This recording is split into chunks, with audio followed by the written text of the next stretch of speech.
É, hora do Mão A. Depois de ser usada pelo Império durante a guerra contra os monstros, a santa começou a ficar muito popular entre os soldados, causando a fúria do imperador.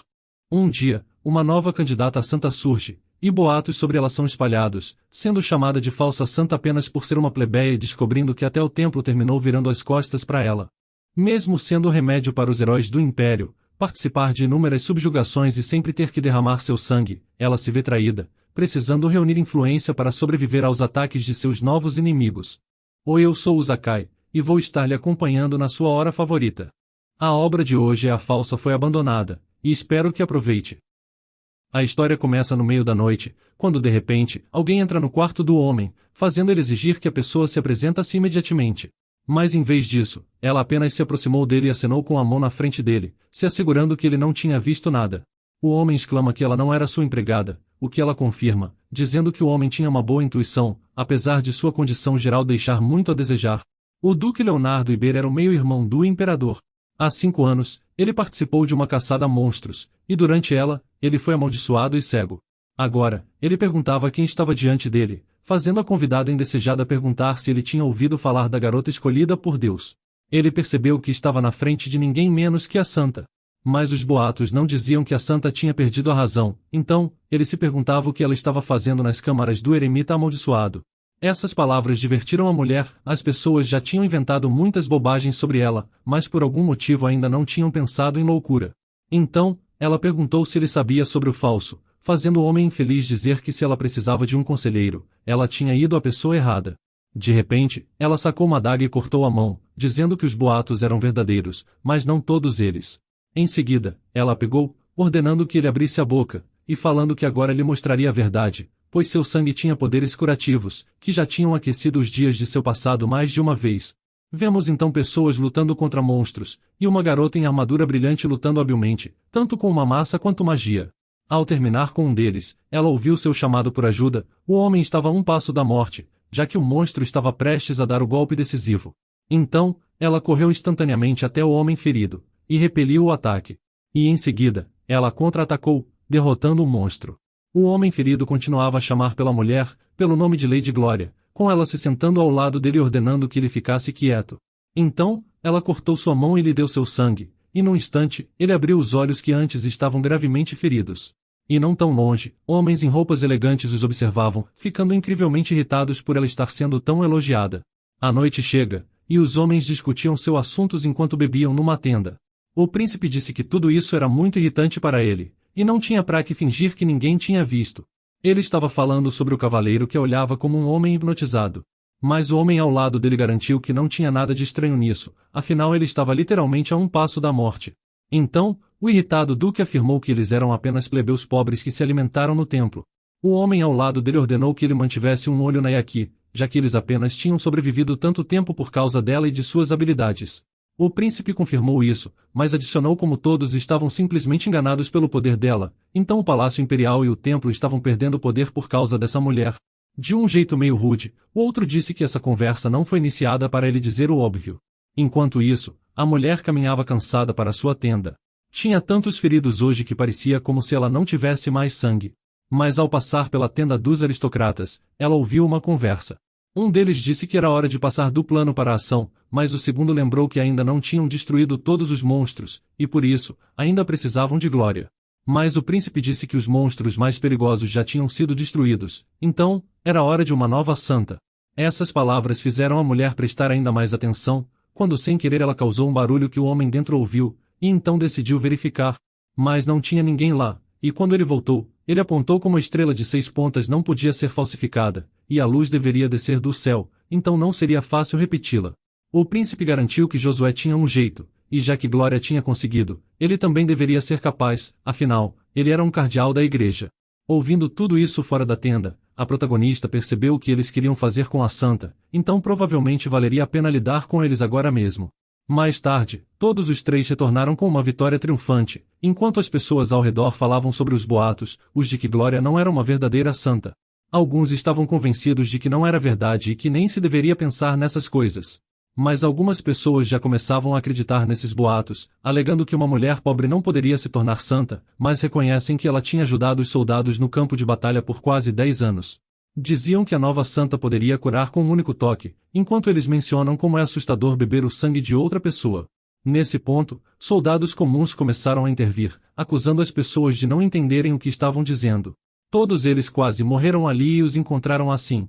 Eles não podiam imaginar como era lutar contra monstros, mencionando como a Santa Glória fez um grande esforço para que pudessem andar aqui agora.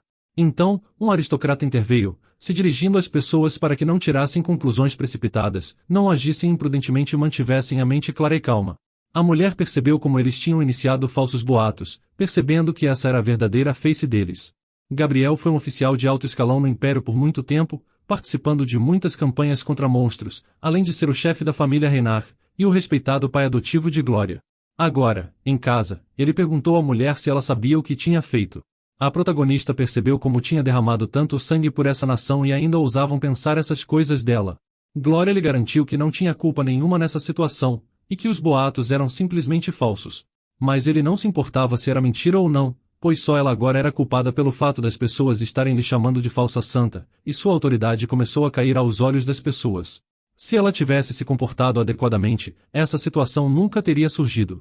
No passado, ela era uma órfã, e vivia nas ruas até receber um sinal aos 8 anos de idade. Ninguém nunca lhe perguntou se ela queria ser escolhida por Deus, e agora, seu pai a acusava, já que por causa de seu comportamento inadequado todo o Império agora duvidava que suas habilidades fossem reais. A mulher pensa como derramou seu próprio sangue por tantos anos para curar os feridos, mas ainda era vista como uma mulher pobre das ruas. Então, seu pai disse que não enxergava um pingo de remorso em seus olhos, e por isso, não pretendia mais tolerá-la. A partir daquele dia, a família Reinar não a protegeria mais. O choque em seus olhos rapidamente deu lugar à raiva, enquanto seu pai dizia diretamente que ele não era mais ninguém para ela, e a estava abandonando. Mas ela ficou de certa forma feliz com isso, pensando como isso era uma ótima notícia.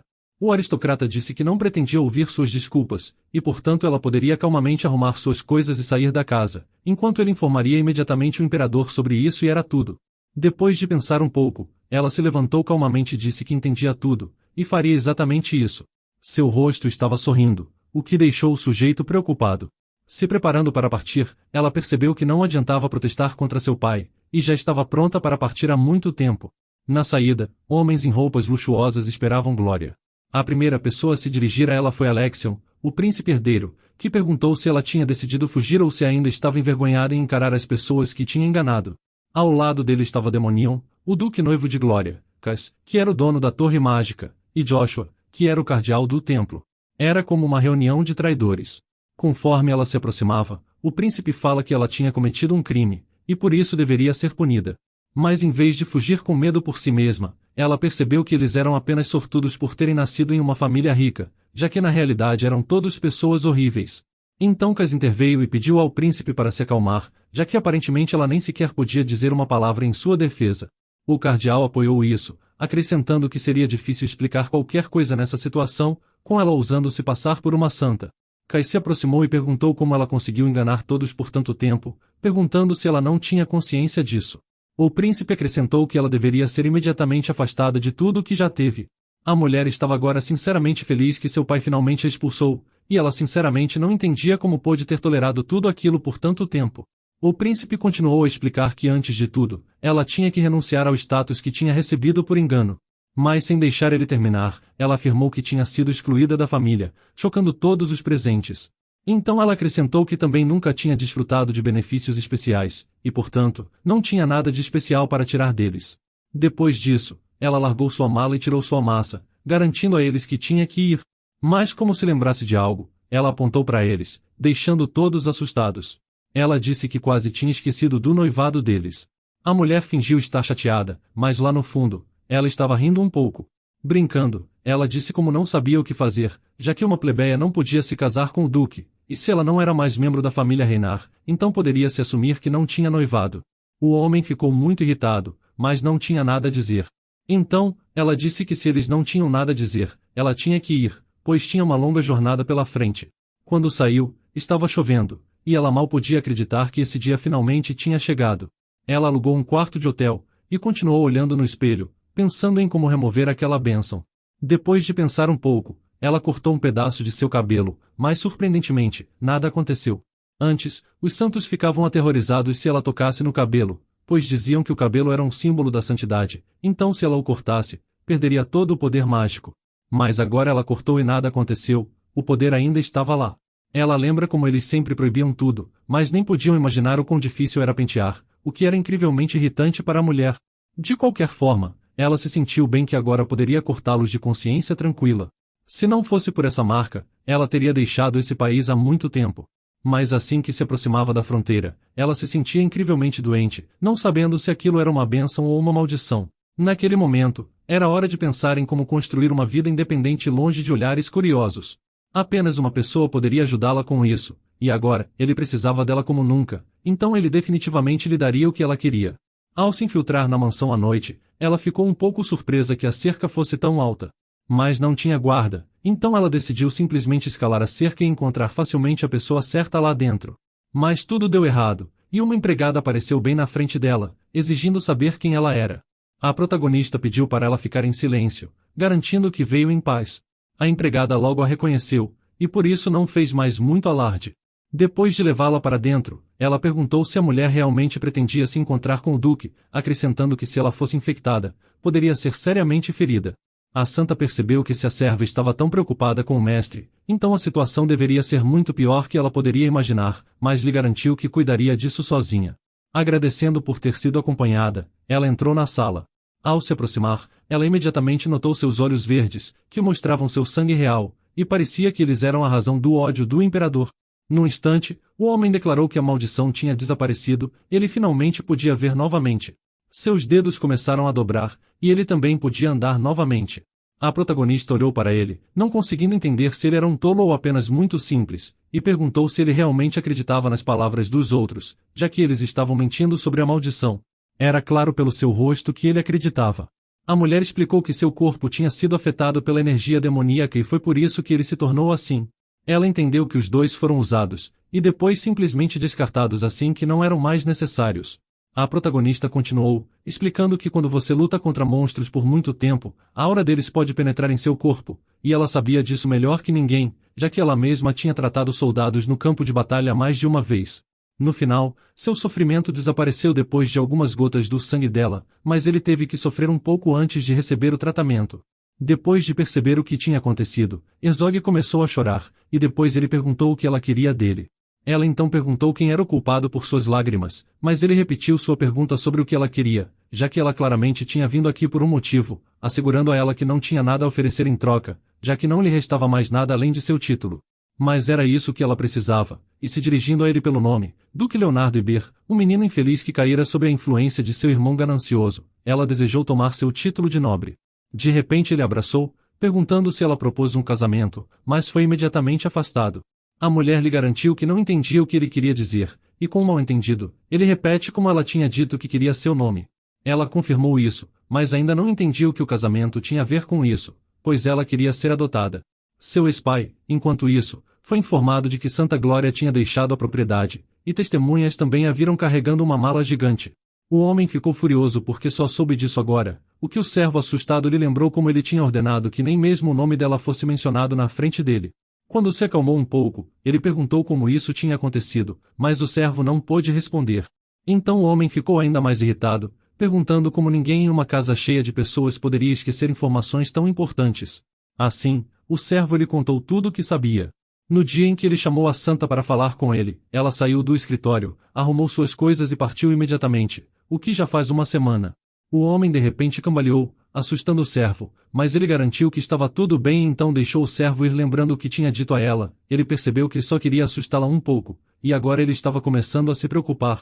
Do outro lado, o duque, ao saber da notícia chocante, lhe perguntou se ela tinha enlouquecido e depois perguntou se ela sabia quantos anos ele tinha, com ela sugerindo que ele tinha cerca de 25. O homem a corrigiu, falando que tinha 24, e perguntou a idade dela. Ela explicou que tinha se tornado adulta no mês passado, mas mesmo assim queria ser adotada. A protagonista começou a explicar que tinha poderes e habilidades nem um pouco comuns, mas sim divinas. Mesmo assim, agora estava numa posição muito desvantajosa, já que tinha sido expulsa de sua família e se tornado uma plebeia de novo. Então, agora ela precisava de alguém que não estivesse conectado àquele primeiro grupo de nobres, e pudesse protegê-la do imperador e do templo. Ela entende que a influência atual do Duque claramente não seria suficiente para enfrentar os outros, mas ela não estava em posição de escolher. Agora, ele estava avaliando o pedido, pensando como ela realmente queria ser adotada, mesmo que ele fosse apenas 4 anos mais velho.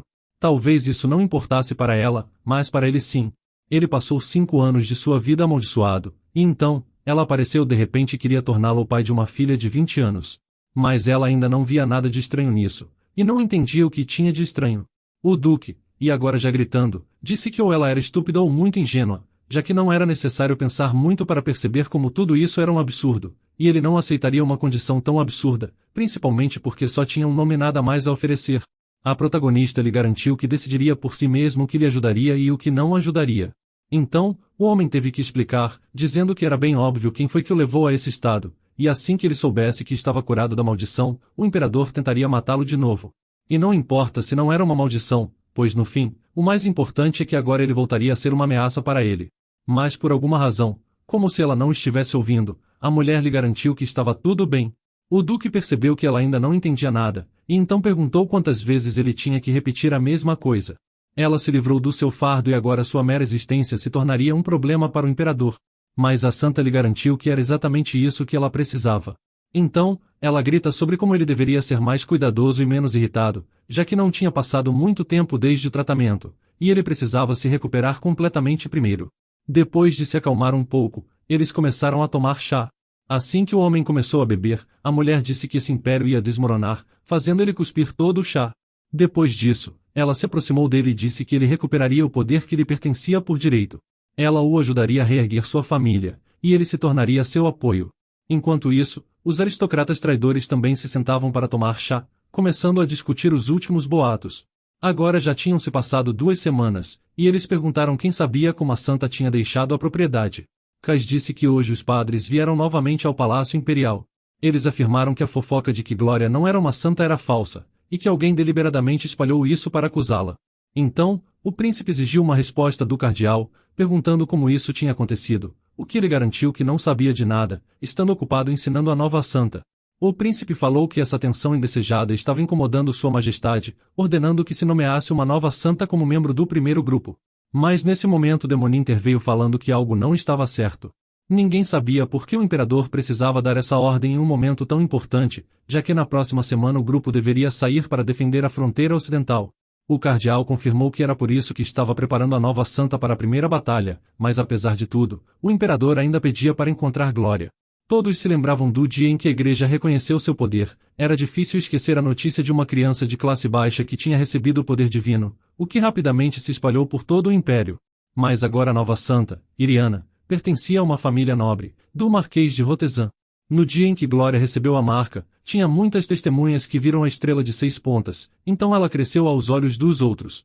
Eles falam como o oráculo ainda não disse se só poderia haver uma santa, mas o cardeal disse que no final não importava, já que Iriana provaria seu valor assim que demonstrasse sua força na campanha contra os monstros.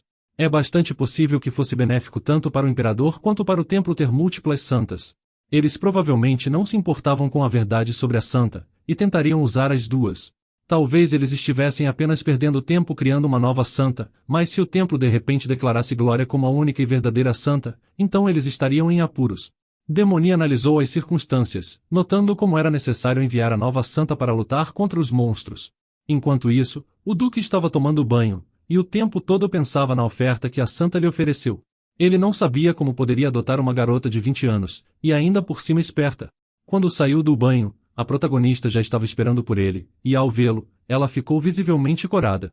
Ela pensou que já tinha visto bastante de outros soldados, mas isso era um nível completamente diferente. Depois de um momento, ela se recompôs e disse que ele lhe disse que não ficaria lá por muito tempo, mas já estava lá por quase 1 hora. Depois ela perguntou o que aconteceu com suas roupas, e por que ele não tinha trocado. Sem saber como responder, ele pediu que perguntasse devagar, pois tinha sido curado há pouco tempo.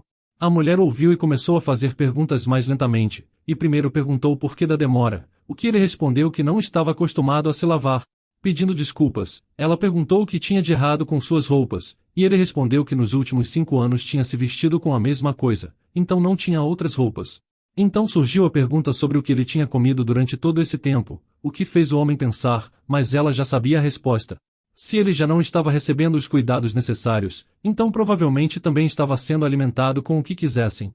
Depois disso, ela pegou uma xícara e começou a beber, quando ele logo a impediu assustado, dizendo que ela não podia beber. O Duque disse que era impossível beber o chá porque estava envenenado, o que chocou a santa. Ela perguntou quem poderia ter feito isso, e o homem disse que qualquer um, como as empregadas. Então, ela ficou ainda mais chocada quando ele bebeu o chá que ela serviu. Ele disse que aquilo não lhe fazia frio nem calor, e não era suscetível a veneno, porque já estava acostumado. Ainda assim, ela não conseguia entender por que ele beberia chá envenenado. Sem esperança, o homem garantiu que se não fizesse isso, o imperador encontraria outra maneira de matá-lo, então seria melhor usar o método que já estava familiarizado, mesmo que no início o veneno tenha lhe feito cuspir sangue. Ele também estava feliz que não suspeitasse que ele já soubesse. Então ele mudou de assunto, e perguntou a ela como ela ainda queria destruir esse império. Mas conforme a mulher se aproximava dele, ela agarrou a mão do homem, dizendo para ele não beber, pois embora ele já tivesse dito que era imune, ainda era veneno, e ele ainda precisava restaurar a grandeza de sua família. Depois disso, ela jogou fora todos os pratos que poderiam conter veneno, e disse furiosa que ele não deveria suportar aquilo se já soubesse que a comida estava envenenada. E ela não se acalmou até obter a resposta que precisava dele. Quanto ao que ela ia fazer a seguir, primeiro eles tinham que dispensar seus servos, já que eles iriam embora em breve de qualquer maneira. Quando perguntada para onde, ela disse casualmente que ainda não sabia pois não tinha decidido. O homem disse que isso era imprudente, mas ela o corrigiu usando a palavra inventivo, e depois lhe pediu que ficasse quieto no quarto, pois ela precisava sair por um tempo. Quando desceu ao térreo da mansão, percebeu que até a pequena e velha igreja da vila não era tão pobre quanto essa mansão, que não tinha gerente ou guarda. Entrando na cozinha, a protagonista encontrou a empregada, e imediatamente exigiu saber o que ela estava fazendo ali tão tarde. A mulher assustada escondeu algo atrás das costas, assegurando que já pensava que a festa tinha acabado. Ela garantiu que ainda tinha algumas coisas para fazer, e por isso ficou. Glória viu a empregada fazendo chá, então falou que tomaria um gole, fazendo ela gritar alto pedindo para não tocar naquilo, argumentando que era um chá medicinal e por isso o gosto não seria agradável. Então, ela preferiria fazer outro. Essas palavras apenas aumentaram a curiosidade da protagonista, e ela disse que já bebeu muitos enquanto tratava os soldados durante batalhas, então poderia tomar. A empregada tentou desesperadamente impedir a santa de beber o chá, fazendo ela mencionar como já sabia sobre esse veneno. Ela tentou se justificar negando todas as acusações, mas já era tarde demais. Depois da terceira negação, a santa disse que uma negação tão forte significava um sim, e então perguntou quem a fez mentir tão desesperadamente. A protagonista disse que não tinha mais motivos para esconder esse segredo, pois ela sabia que todos os servos do Duque Leonardo foram ordenados a colocar veneno em sua comida. Ela disse que não culpava a empregada por isso, já que provavelmente ela fez isso pela própria segurança, e pediu para lhe dar o veneno, pois o Duque morreria em breve. Ao ouvir isso, a empregada caiu de joelhos chocada, sem entender que era sua culpa, pois ela estava apenas seguindo ordens, e lhe disseram que isso apenas relaxaria seus músculos para tirar sua força, mas não seria perigoso para sua vida. Ela logo começou a surtar, percebendo que isso significava que sua condição tinha piorado não apenas por causa do feitiço, mas também por causa da erva venenosa. A protagonista lhe abraçou, falando que não era culpa dela, apesar de saber que a empregada sabia sobre a erva e o colocou no chá mesmo assim. A santa então lhe garantiu que a maldição do Duque tinha se espalhado muito por seu corpo, então ele não podia ser ajudado, e se ela quisesse sobreviver, ela deveria sair da casa ainda hoje, e levar os outros servos com ela antes que fosse tarde demais. Mais tarde, a santa e o Duque observam pela janela enquanto os servos se preparavam para sair. Parecia que eles realmente temiam a maldição. O homem disse que não acreditava que ela conseguiu expulsar todos, e agora ele se perguntava o que ela tinha dito a eles para causar uma reação tão forte. A protagonista explicou que tinha dito que a maldição poderia passar para eles, falando como o Duque logo morreria de qualquer maneira e iria para um mundo melhor. Depois disso, eles até começaram a agradecê-la e elogiá-la. Mesmo que todos chamassem a santa de falsa até recentemente, ela ainda era uma santa, e seu poder não dependia se as pessoas acreditavam nela ou não. Se sentando ao lado dele, ela diz surpresa que nem mesmo ela tinha sofrido com envenenamento. O homem pareceu meio confuso, e ele perguntou o que ela queria dizer. Ela pediu que ele adivinhasse, ou fazendo perguntar se tinha pessoas que odiavam a santa, o que a protagonista respondeu que seria mais fácil falar àqueles que não. Ainda pensando, levou um minuto para ela resumir como as pessoas a chamavam de mentirosa, apesar do fato de terem visto sua força. Ele diz que gostaria de olhar nos olhos dessas pessoas loucas ele mesmo. A protagonista ficou envergonhada com o comentário, e se sentiu ainda mais desconfortável quando ele se virou para ela. Glória também resumiu que de qualquer forma, ela não os veria novamente, sabendo em seu coração que era para o melhor. Mas a coisa mais importante agora era a saúde dele, e para restaurá-la, eles precisavam sair da mansão. A notícia de que os servos tinham fugido chegaria rapidamente ao imperador, então era apenas uma questão de tempo, já que talvez o imperador enviasse pessoas aqui para garantir que ele estava morto. Mas antes de partirem do império, eles ainda tinham que fazer algo. Como ela disse, ela precisava de um status, caso contrário ela seria facilmente descartada e ninguém se importaria. E quando ela se tornasse uma aristocrata, até o próprio imperador não poderia puni-la sem um julgamento adequado. No dia seguinte ela iria trazer os documentos, pegar suas coisas e comprar para ele alguns ternos. E para ajudá-lo a recuperar sua força, ela o alimentaria bem e o treinaria, para que ele pudesse sempre se defender. Mas em troca ele tinha que prometer que lhe daria o sobrenome da família Herzog. O homem prometeu fazer isso, mas tinha uma coisa que o envergonhava, com ele mencionando que era contra a adoção, o que indignou a protagonista. Ela perguntou qual era o motivo, e se tinha algum problema com isso. Ela estava pronta para lidar com tudo. Depois de se acalmar um pouco, ele perguntou se ela ainda estava irritada, o que ela respondeu que não ficaria irritada com algo tão pequeno porque já não era mais criança. O duque aceitou esta resposta desconfiado, lhe dizendo que ainda não estava pronto para se tornar um pai, então encontraria outra maneira de cumprir sua parte, para que ela não ficasse aborrecida com ele. No dia seguinte, no meio de uma cidade barulhenta, a mulher foi a uma casa. Mas o proprietário disse que eles estavam fechados, o que em resposta, ele ouviu que a cliente estava muito arrependida, porque já fazia muito tempo desde a última vez. Então ele imediatamente a reconheceu e saudou Santa Glória com felicidade. Era Claude Andes, o chefe da guilda. A mulher lhe garantiu que estava feliz em vê-lo novamente, e mais tarde eles examinaram juntos o que ela tinha trazido. Depois de analisá-lo, o homem disse que não funcionaria. Ele não entendia por que ela trouxe garras de orques ali, já que não tinha demanda por elas de forma alguma, com a protagonista respondendo que já tinha vendido tudo de valor e só lhe restou isso. O comerciante falou que não poderia dar muito por isso, deixando sua cliente indignada, dizendo que ele já tinha baixado o preço da última vez pelas asas da gárgula. Para acalmá-la, o homem disse que em primeiro lugar, se o palácio e o templo descobrissem que ela estava vendendo cadáveres de monstros, isso já seria o suficiente para que ela não tivesse mais reclamações contra ele. Ouvindo isso, a protagonista pensou que antes ele teria cedido a ela, mas agora algo tinha acontecido. No entanto, de repente ela recebeu uma grande quantia, até mais daquilo que esperava no início, o que ele disse sorrindo que não poderia ofender a santa. Ela agradeceu sinceramente por sua ajuda, o que ele respondeu pedindo para ela voltar. Ao se despedir, a protagonista decidiu perguntar se ele sabia se alguém estava vendendo uma casa. Ela precisava de um lugar para 2 o mais longe possível da capital, e de preferência em um lugar seguro. Depois de pensar no pedido por um tempo, o homem perguntou se algo tinha acontecido. Ela lhe garantiu que não tinha nada de errado, ela apenas queria deixar o grupo, especialmente porque já não era mais uma santa. Então, na próxima vez ele deveria apenas chamá-la apenas de Lady Glória. Depois de deixar a guilda, ela foi escolher um traje. O homem a observou, assumindo que ela iria usar um disfarce. Mais tarde, ela voltou animada segurando pacotes com tudo o que tinha prometido, e logo começou seu controle completo da vida do duque, o observando comer, mesmo com ele ficando desconfortável, e depois, trocando de roupas, e o ensinando esgrima. Isso continuou por algum tempo, até que na próxima sessão de compras ela percebeu algo terrível. Quando contou seu dinheiro, viu que não restava praticamente nada. Ela não podia acreditar que tinha tão pouco restante, já que parecia ter sido ontem que estava vendendo as garras de orques. Ele não deveria ter acabado, fazendo ela pensar em como deve ter uma razão para as pessoas dizerem que o dinheiro é uma coisa terrível. No dia seguinte, pela manhã, ela avisou o duque que tinha que ir a algum lugar, e que levaria muito tempo, então ela se atrasaria. O homem disse que ela não precisava ir tão longe, mas ela mencionou que hoje tinha uma tarefa diferente, revelando que ela ia caçar monstros para conseguir mais dinheiro. Ela não tinha escolha senão sair e ganhar mais, mas o homem disse que nesse caso ele resolveria. Mas a essa altura ela já tinha saído, com pressa, enquanto o duque a deixado sozinho, pensando em como estava prestes a anunciar que tinha uma herança. Glória, vagando em uma floresta escura, sentiu uma forte aura demoníaca em algum lugar nas proximidades. De repente, ela viu uma quimera gigantesca à sua frente, com patas como as de um urso, asas como as de um dragão, escamas e 3 cabeças de serpente. A criatura imediatamente lançou um ataque, e a protagonista repeliu habilmente o golpe. Avaliando o inimigo, ela percebeu que aqueles olhos teriam que valer muito. Agora ela não ia encontrar outra fonte de renda de qualquer maneira, então ela só tem que arrancar aqueles olhos.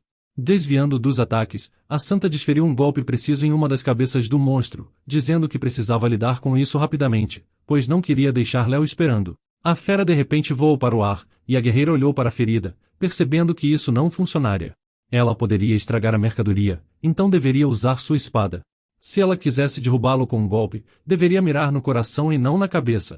Assim, ela começou a avaliar onde estava o coração.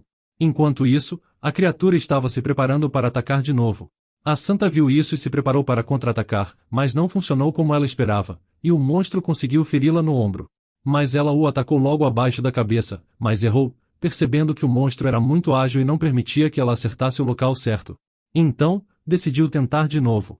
Enquanto isso, Leonardo estava praticando sozinho com sua espada. A mulher ainda não tinha voltado, e o sol já tinha se posto. Ele continuava pensando em que hora ela pretendia voltar. Era uma noite escura, e o homem estava sentado nos degraus esperando que ela voltasse. Ele nota que não tinha tais sentimentos, não entendendo o que estava acontecendo com ele.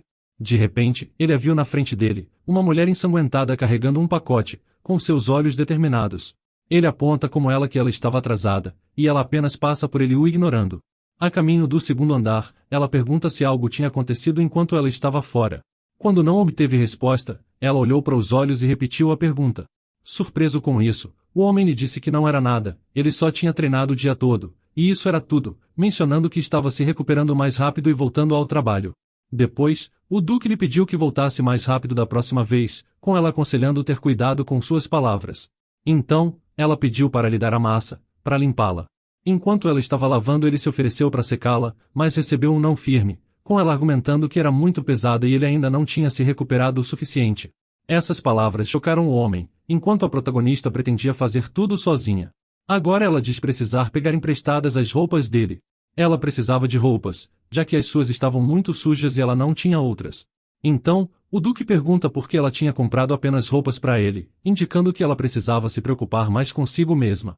Mas agora ela estava interessada apenas em saber se ele lhe daria suas roupas ou não. Depois de um tempo, o Duque estava lendo um livro em silêncio, quando de repente ela entrou na sala, e sem tirar os olhos do livro, ele perguntou se ela finalmente tinha terminado tudo. De repente ele prestou atenção nela, a vendo vestindo apenas uma de suas camisas, grandes demais para ela. O Duque não conseguia tirar os olhos da protagonista, fazendo ela perguntar o que tinha de errado com ele, o que ele garantiu que deveria ter toalhas no banheiro, e foi verificar. Enquanto ele estava fora, ela viu que ele tinha feito chá sozinho. Quando ele voltou, ela lhe garantiu que ele não deveria ter se esforçado tanto. Mas ela recebeu uma resposta parecida dele. Ele virou a cabeça dela e começou a secá-la com uma toalha, e enquanto fazia isso, perguntou por que ela estava fazendo tanto por ele. Ela não gastou um centavo consigo mesma, e ao mesmo tempo não poupou dinheiro para ele, até se arriscando em uma caçada a monstros. Ele não entendia quem ele era para ela fazer tanto. Tudo o que ele podia fazer por ela agora era secar seu cabelo e depois amarrá-lo. Depois de ouvir tudo isso, a protagonista disse que cerca de 3 anos atrás foi a um baile no Palácio Imperial, e lá ouviu acidentalmente aristocratas falando sobre ele. As pessoas diziam que o imperador tinha um irmão muito mais jovem que ele, e que ele vivia em uma casa abandonada, morrendo lá aos poucos lá. Ao mesmo tempo, todos ao seu redor estavam discutindo sua maldição e doença. Eles disseram como era seu aniversário, enquanto ela não conseguia entender por que todos estavam tão felizes com a desgraça de outra pessoa. Foi então que ela decidiu que eles poderiam ser bons aliados, já que eram parecidos. Ela pensou que fariam uma boa equipe, já que antes de conhecê-lo, ela sempre esteve sozinha. Por isso ela não poderia mais tratá-lo de um jeito diferente agora, porque ela já tinha dito que o ajudaria. A protagonista estava pronta para cuidar de tudo, e tudo o que ele tinha que fazer era pensar em como recuperar sua força e influência. Mas era exatamente isso que o incomodava. Ele se sentia desconfortável que a santa assumisse tanto para si mesma, como se ele não fosse digno de nada. Glória menciona que em troca, tinha recebido a promessa de que receberia seu nome, fazendo desse um acordo justo, e portanto, ele deveria pensar menos em coisas sem importância. A protagonista percebeu que ele subestimava muito seu poder, já que muitas famílias influentes estavam apenas esperando para usá-lo. Por isso, Glória pede para que ele cuide mais de sua saúde. O Duque finalmente se sentiu mais calmo depois de ouvir essas palavras, e quando estava perto dela, sentia como se Deus ainda não o tivesse abandonado, enviando essa mulher como se fosse uma recompensa por todas as dificuldades que ele tinha passado. Ela o lembrou de que era diferente das pessoas comuns, que ele manejava uma espada e podia até participar de batalhas. A protagonista confirma isso, lhe assegurando que ele era bom. Depois de lutar contra o feitiço por tanto tempo, ele finalmente foi capaz de derrotá-lo. Enquanto isso, ela tirou uma carta e conferiu ela de novo. Na carta tinha uma lista de tarefas que ela tinha que fazer, e o único item concluído no momento era encontrar um lugar para morar. Então, ela perguntou se o carro com as provisões do Palácio Imperial chegaria em 3 dias, e ele confirmou que seria preto, e como de costume ele deveria chegar por volta do meio-dia. O homem estava muito curioso para ver o que ela estava olhando tão atentamente, então ele subiu na cama dela. Uma vez que estavam juntos, a protagonista ficou envergonhada de novo, mas explicou que estava apenas verificando o que mais eles precisavam fazer. Depois de olhar a lista, o Duque ficou visivelmente surpreso com o item sobre roubar a carruagem imperial. A mulher confirmou isso, acrescentando que assim que ela chegasse, eles pegariam suas coisas e deixariam esse lugar, pois ela já tinha encontrado uma nova casa para eles. No meio da noite, o Duque entrou no quarto da mulher e começou a acordá-la, falando que tinham entrado na casa e não apenas um, mas pelo menos 3. Quando se levantaram, pararam na janela e assumiram que eles poderiam ter vindo por ele, e a santa estava determinada a não deixar Leonardo se machucar de novo. Ela estava pronta para fazer qualquer coisa para protegê-lo. Enquanto olhavam pela janela para os convidados inesperados, descobriram que tinha até 4 deles. Ele disse que eram muitos para um único duque doente. Quando perguntado se isso já tinha acontecido antes, ele disse que era a primeira vez, então muito provavelmente o imperador tinha descoberto que ele tinha dispensado seus servos. Eles já poderiam saber que a santa estava escondida ali, mas era difícil dizer com certeza. O duque se desculpou por envolvê-la, mas ela garantiu que não tinha nada para se desculpar, pois sabia desde o início que isso aconteceria mais cedo ou mais tarde. Mas não importa quantos mercenários Sua Majestade enviasse, eles lidariam com todos. Se aproximando da porta, ela começou a ouvir o que estava acontecendo dentro, e depois de um momento, ordenou que Léo ficasse ali, e se alguém invadisse, que ele lutasse. O homem sabia que ela pretendia lidar com tudo sozinha, mas ainda acreditava nela, e concordou com seu plano. Deixado sozinho, o homem tirou uma espada do armário. Ele sabia que se o assassino fosse experiente, primeiro tentariam invadir seu quarto já que ele era o alvo. Nesse momento, a protagonista estava do lado de fora da porta, percebendo que não poderia deixá-los tocar um único dedo em Leonardo. De repente ela percebeu que estaria lutando contra pessoas pela primeira vez, ao invés de monstros, e não sabia se conseguiria controlar seu poder, não querendo matá-los. De repente, ela ouviu o primeiro invasor entrar na casa, e em um instante ela encontrou seus olhos. Ele ficou chocado ao ver a santa lá dentro, mas não teve tempo de reagir, com ela o chutou instantaneamente, o deixando inconsciente, e ainda esperando que estivesse vivo. Depois disso, o restante dos assassinos apareceu rapidamente, e eles estavam prontos para lutar contra ela. Mas isso só facilitou a tarefa para a protagonista, e ela estava contente com isso.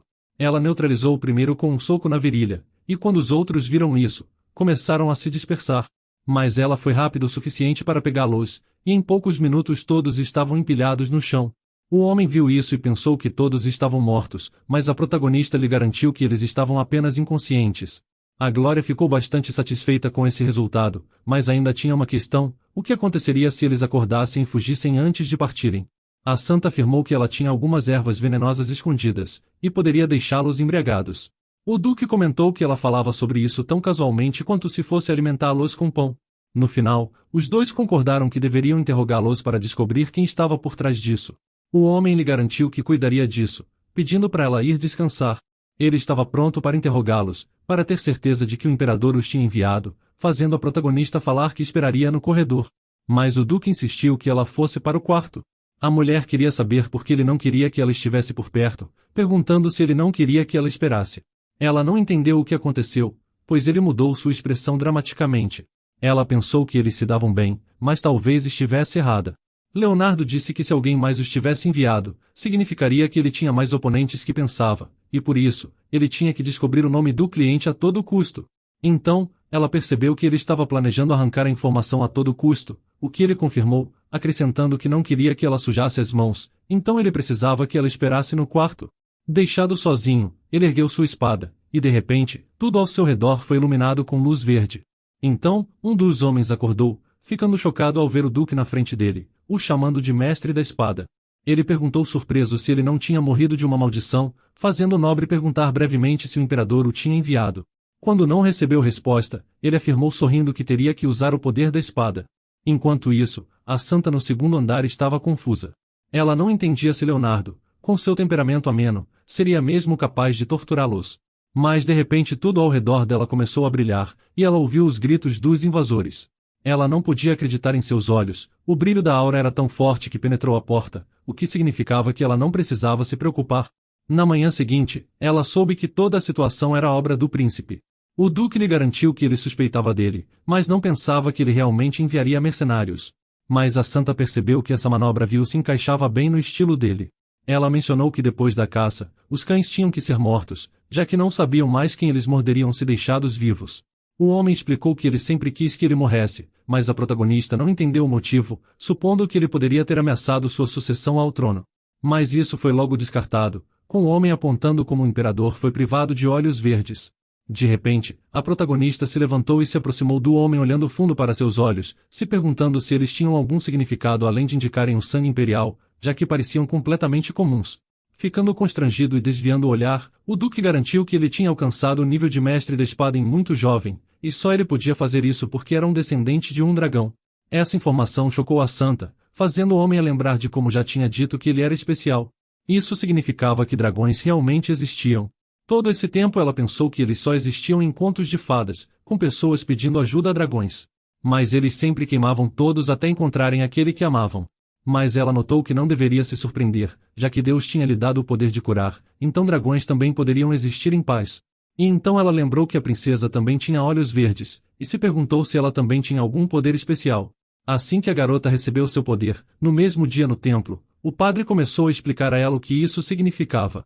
Ela tinha sido agraciada com um dom raro. Era normal ter medo disso, já que um medo controlado poderia ajudá-la a sobreviver. Então, ele pediu para ela lembrar disso. O sentimento que preencheu seu coração não era pior que qualquer outro. Felicidade, tristeza ou raiva. Depois, ele mostrou uma massa à menina, pedindo para ela pegá-la. Depois de dar alguns passos, a criança começou a sentir um olhar predatório sobre ela, e num instante, ela se virou com medo. O homem disse que ela não tinha nada a temer, quando de repente, ele começou a estrangulá-la, dizendo que ela tinha o poder de curar, então não morreria. No mesmo instante ele começou a se transformar em um lobo gigante, e ao mesmo tempo, atacar a menina. Naquele momento, ela acordou coberta de suor, percebendo que era apenas um sonho, com o templo sendo o lugar de demônios que se escondiam sob a máscara da misericórdia, o que ela não poderia imaginar até se tornar uma filha de Deus. Agora ela pensa na nova santa, ficando preocupada com ela. Naquele momento, Leonardo apareceu de repente ao lado dela, com Glória falando como ele a assustou. Depois, ela perguntou se ele tinha ficado lendo livros a noite toda de novo.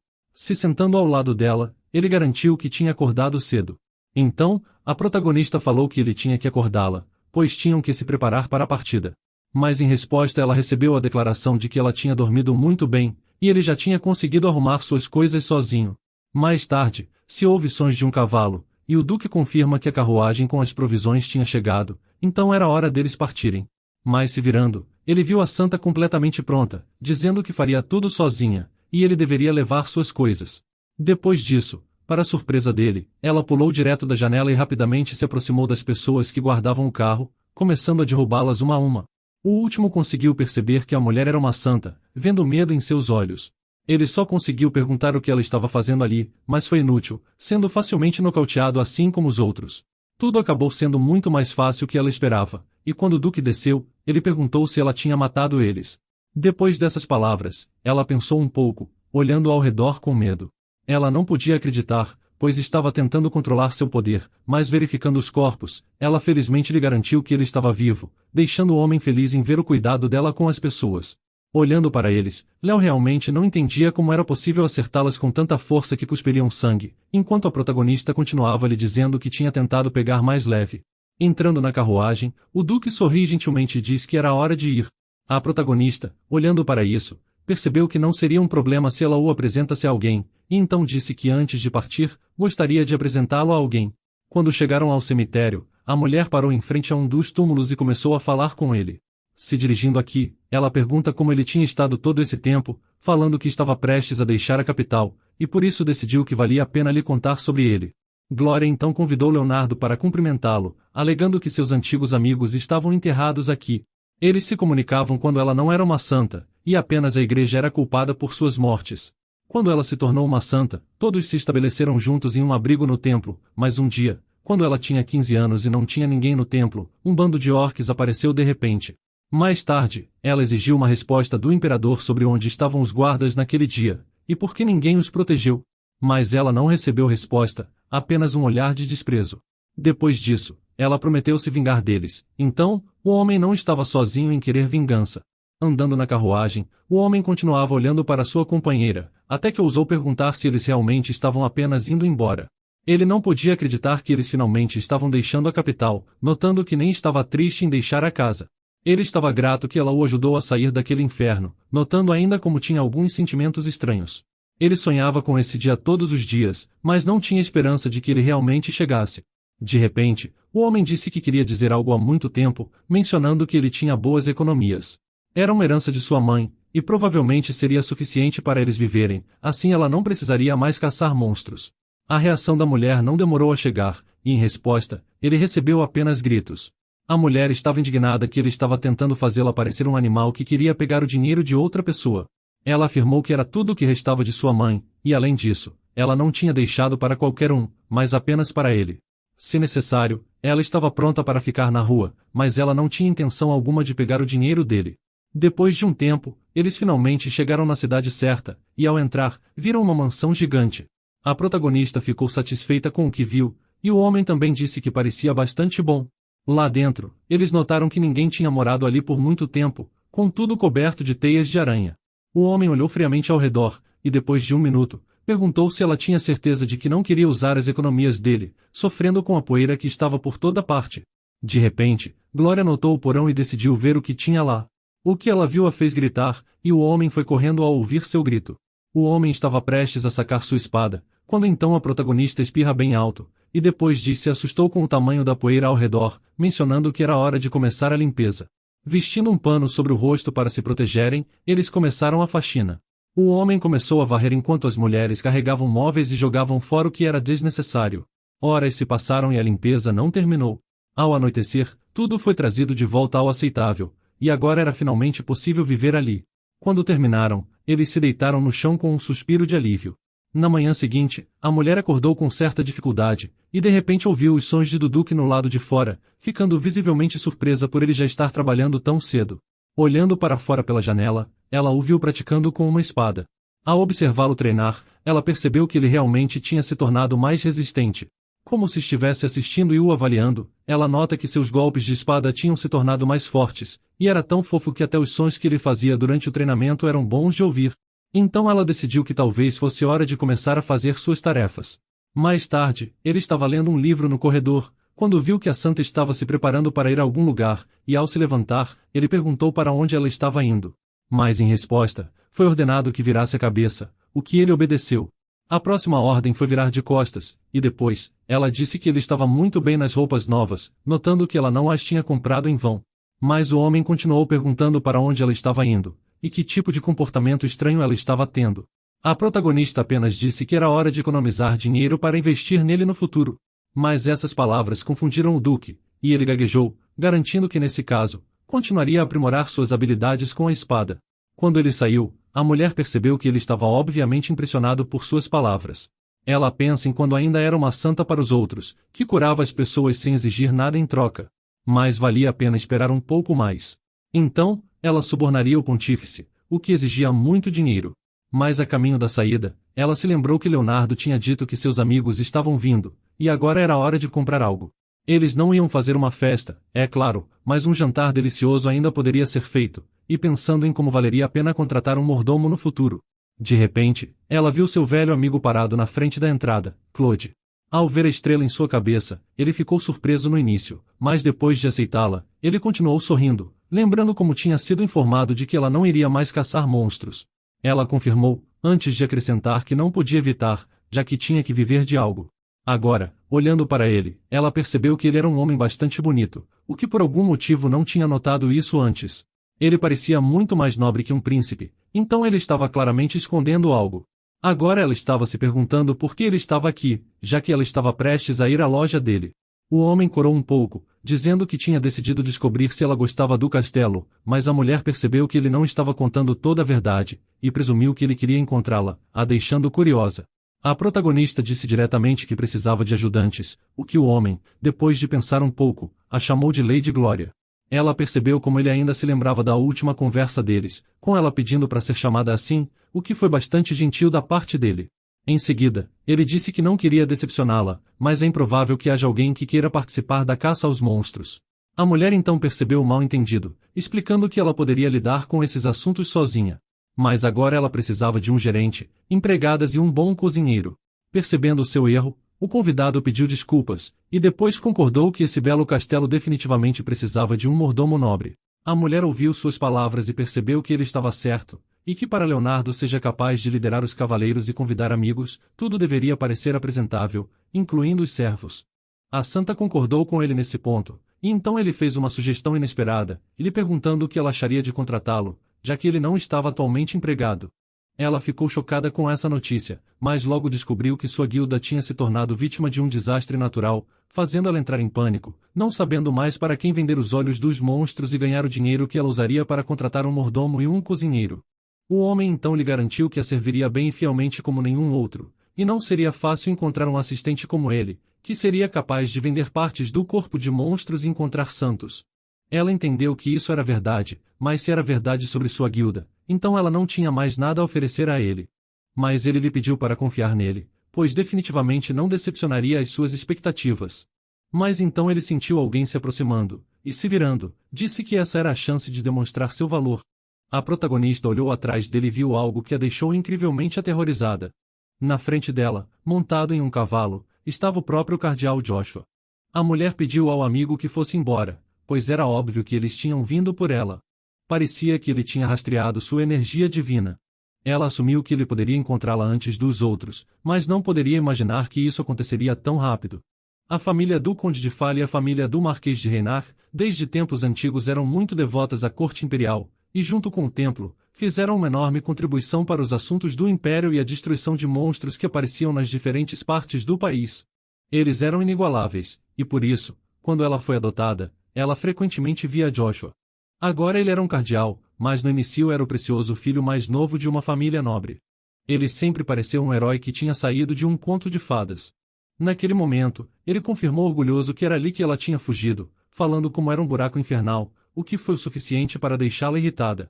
Depois de um momento, ele acrescentou que em geral, esse lugar se adequa muito bem. O ninho dos monstros sempre era sujo, com ele perguntando se achar um lugar tão ruim como aquele também era algum tipo de poder divino. De repente, a mulher soltou a massa que vinha segurando em sua mão todo esse tempo, com ela caindo no chão com um baque. O convidado ficou aterrorizado, colocando as mãos para frente com medo, se perguntando se ela tinha decidido mostrar sua força para ele. Mas as intenções da protagonista eram completamente diferentes. Ela apenas soltou a massa na esperança de que isso o fizesse calar a boca. Parecia que ele era um covarde, e continuava assim. Ela estava se coçando para acertá-lo apenas uma vez, mas sabia que não deveria fazer isso ou haveria alguns problemas. Enquanto ela o olhava, o convidado disse que era hora de passar para coisas mais importantes. Mas incapaz de suportar o olhar que estava recebendo, ele perguntou irritado por que ela estava olhando para ele daquele jeito. Ela perguntou como ela estava olhando para ele, mas ele não tinha intenção de explicar. Agora, ele ordenou que ela respondesse as perguntas de forma clara e precisa. A primeira pergunta era o que diabos ela estava fazendo ali. Sorrindo levemente, ele lembrou como fugir não era uma opção, pois ele sempre poderia encontrá-la pelo poder divino. Não recebendo uma resposta, ele se sentiu confiante e resolveu ser rude, perguntando por que ela tinha mordido a língua de repente. Ela definitivamente deveria se envergonhar quando todos descobrissem que ela tinha enganado pessoas comuns o tempo todo. A protagonista tentou se controlar, se perguntando qual era o propósito dessa provocação e por que ele estava ali para irritá-la, já que já a tinham exposto como uma farsante. Ela perguntou se ele tinha vindo para discutir, mas essa resposta irritou o cardeal, e ele diz que não ter mais nada para fazer. A mulher diz arrogantemente que ele realmente parecia não ter mais nada para fazer. O aristocrata estava cada vez mais irritado com essa maneira de falar, e a protagonista, se aproximando, perguntou se isso não o agradava porque ela era uma mulher pobre que teve muita sorte de ter um estigma. Ele lembra como ela foi expulsa da família e chamada de falsa santa, se perguntando como ela ainda poderia ter tanta confiança em si mesma. Então, ela pergunta se ele tinha vindo até lá sozinho. Joshua confirma que sim, seguido por outra pergunta, se mais ninguém sabia que ela estava aqui. Ele garantiu que podia dizer que ele era o único que podia rastrear seu poder divino. Pouco depois, veio a última pergunta, com ela querendo saber se foi o templo que ordenou encontrá-la, o que ele falou irritado que eles já tinham esquecido dela. Essa informação fez a protagonista exalar alívio, e logo um sorriso apareceu em seu rosto.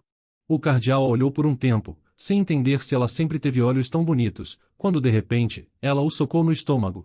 Tendo feito seu trabalho, com uma voz mais calma, a santa disse que aquilo era por falar com ela daquela maneira, avisando que da próxima vez não seria tão fácil. O homem olhou para ela, lembrando do cristal ao redor de seu pescoço que registrava tudo para o templo. Depois que se afastam, Joshua se aproxima para perto de Glória, falando como ela tinha feito a coisa certa. Ouvindo isso, ela se assusta de repente, fazendo ela perguntar se ele estava perto dela o tempo todo. Agora, o homem pergunta se ela tinha certeza de que o cardeal poderia ser liberado, achando que talvez ela devesse ter ensinado mais a ele. A santa lhe garantiu que ela não tinha perdoado, mas se ela não parasse em apenas um golpe, ela poderia ter novos problemas. No fim, ela tinha certeza de que ele teria vergonha de falar sobre isso, e manteria a boca fechada. O possível mordomo lhe garantiu que o convidado não deveria ter tratado ela daquela maneira, mencionando como ele conhecia várias maldições que não podiam ser quebradas até a morte, e se ela desejasse, ele poderia colocar algumas nele. Horrorizada, ela perguntou se ele era um mago das trevas, o que ele confirma. Na verdade, ela não tinha visto magos das trevas desde criança. Ela diz que odeia a magia negra, lembrando de um garoto interessado em suas habilidades de cura com sangue, querendo levá-la à torre mágica para começar a conduzir experimentos. No presente, ele não conseguiu o consentimento dela, pensando que procuraria outra maneira. Então ela perguntou por que ele precisava de tudo isso, e depois de pensar, o homem disse que estava apenas preocupado com ela, já que ela era muito inocente e bondosa. Mas ela disse que era tudo um erro, pois mesmo sabendo que os monstros continuavam a representar uma ameaça para as pessoas, ela fugiu de qualquer maneira, o que não seria um ato de uma boa pessoa. Mas Claude falou francamente que estava apenas sendo gentil com aqueles de quem gostava, e mesmo que ela se considerasse uma pessoa má, esse mundo que estava condenado. Em um momento, o sorriso em seu rosto mudou para raiva, e ele continuou a explicar que ela tinha deixado vivas aquelas pessoas que a tinham usado e agora odiavam, a chamando de falsa santa. Isso era bondade, embora ela não devesse mostrar misericórdia a essas pessoas, pois eram lixo que não eram dignos de sua atenção. A protagonista ficou surpresa com as declarações, e o ouvindo, percebeu que quanto mais palavras agradáveis ele lhe dizia, mais bonito ele se tornava aos olhos dela. Com um leve sorriso, ele perguntou se ela ainda consideraria sua oferta e daria trabalho a esse pobre infeliz. Ela percebeu que era exatamente por isso que ele estava tentando tanto, mas no fim ela disse que não pretendia contratá-lo, o que o surpreendeu bastante, perguntando se ele era tão repugnante assim para ela. Mas esse não era o ponto. Ela admitiu que realmente gostava dele, mas ele ainda parecia suspeito, o que significava que ela não podia confiar nele com a casa. Depois que ela terminou, ela continuou com seus afazeres, e Claude apenas sorriu. Ele sempre soube que ela tinha uma boa intuição.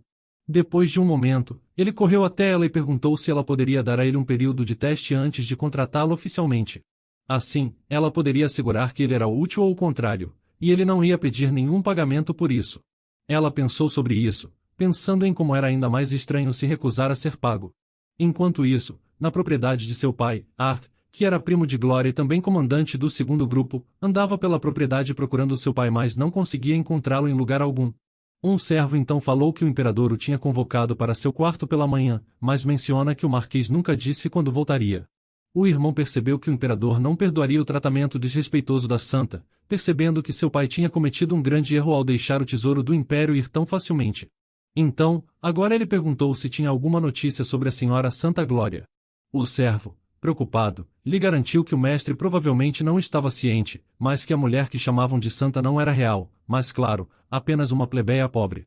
Ouvindo isso, o irmão expulsou o servo, dizendo que não tinha tempo para ouvir tais tolices. Sozinho, ele pensou que todos devem ter enlouquecido se ousaram fazer isso com Glória. Nós vamos ficando por aqui, mas se você gostou dessa história e quer uma continuação, me avise nos comentários escrevendo Santa Falsa.